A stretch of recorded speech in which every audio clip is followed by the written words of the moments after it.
বিসমিল্লাহির রহমানির রহিম। হে সমস্ত জগতবাসী, আজকের আলোচনাটি হলো আমার পিতা শামীম আলী চিশতির গ্রন্থ থেকে। গ্রন্থটির নাম হলো শরীয়তের পেট থেকে হাকিকত ও মারিফতকে উদ্ধার। আজকের আলোচনাটি হলো পৃথিবীতে গরিব কাহারা এবং কোন গরিবদের সাহায্য করিব এবং সাহায্য করা লাভজনক। এই পৃথিবীতে যাহারা আল্লাহর সাথে সম্পর্ক হয় নাই তাহারাই গরিব, অভাবী এবং দুঃখী। এখন তাদেরকে সাহায্য করিতে হলে কি ধন সম্পদ দ্বারা সাহায্য করিতে হবে? যেমন দুনিয়াবী সম্পদ দ্বারা দুনিয়াতে কিছুদিনের জন্য সুখ শান্তি হয়, আর মৃত্যুর পরে পরকালে শান্তির জন্য যেই সম্পদের প্রয়োজন সেই সম্পদ পাইতে হইলে যেই সম্পদখানি কি কি, সেই সম্পদখানির মালিক কাহারা? সেই সম্পদের মালিক হলেন সালেহিন, সিদ্দিকিন, মুমিনিন, মুত্তাকিন। তাহারাই আল্লাহ তাআলার কাছে প্রিয়, পাত্র এবং পবিত্র। আর সম্পদখানি হলো সাধক, যেই সাধনের দ্বারা আল্লাহকে লাভ করেছে সেই সাধন তাহাদের কাছে আছে। রুহানিয়াতের জ্ঞান, গুণ এবং আল্লাহকে নিকটে দেখিবার, প্রেম করিবার, কথা বলার কায়দা কানুন অলি আউলিয়ারা জানেন। তাহারা যদি কোনো গরিব লোকের সাহায্য সহযোগিতা করেন তাহলে সেই ব্যক্তি প্রেমের সাথে সঙ্গ দিয়া শিক্ষা নেয়। তাহাদের সহযোগিতায় গরিবরাও আল্লাহর ধ্যানে ধনী হইয়া যাবে।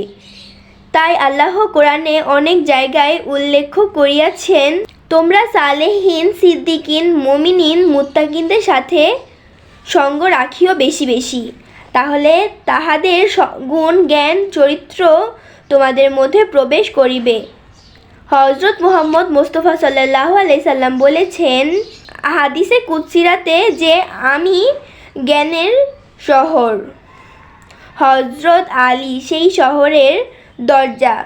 আমরা জ্ঞানের শহরে পৌঁছাতে হলে আমরা অলির দরজা দিয়ে প্রবেশ করিতে হবে।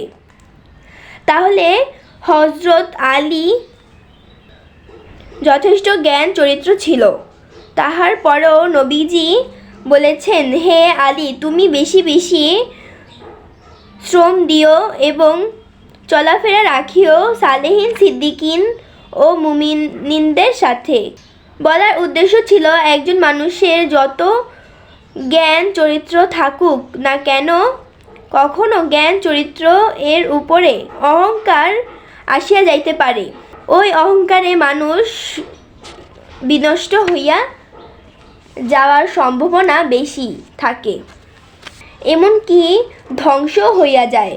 আবার বলা হয়েছে একজন মুমিন আর একজন মুমিনের আয়না স্বরূপ, অর্থাৎ এক মুমিন ভালো ভাবিয়া একটা খারাপ কাজ করিতেছিল আর একজন মুমিন ব্যক্তির চোখে পড়িলে তখন তিনি বলে উঠলেন যে ভাই, এই কাজটি ঠিক হচ্ছে, কাজটি ভুল হচ্ছে। যাকে বলা হলো সে যদি মুমিন হয় তাহলে ওই কথাটি মানিয়া লইবে, আর যদি অমুমিন হন তাহলে মানিবেন না। আল্লাহ আমাদের সকলকেই সুপথে রাখুক এবং পৃথিবী হইতে বিদায় নিতে হবে যেই দিন আল্লাহ যেন আমাদেরকে পবিত্র, নিষ্পাপ বানাইয়া এবং আল্লাহর পূর্ণ প্রেমিক বানাইয়া পৃথিবী থেকে বিদায় হতে পারি। আল্লাহ সর্বশক্তিমান। তো হে সমস্ত জগতবাসী, আজকের আলোচনাটি এতটুকুই। আশা করি সকলের কাছেই আলোচনাটি ভালো লেগেছে। যদি সকলের কাছেই আলোচনাটি ভালো লেগে থাকে, আমার এই চ্যানেলটিকে সাবস্ক্রাইব করে সকলেই আমার পাশে থাকবেন, সুস্থ থাকবেন। আল্লাহ হাফিজ।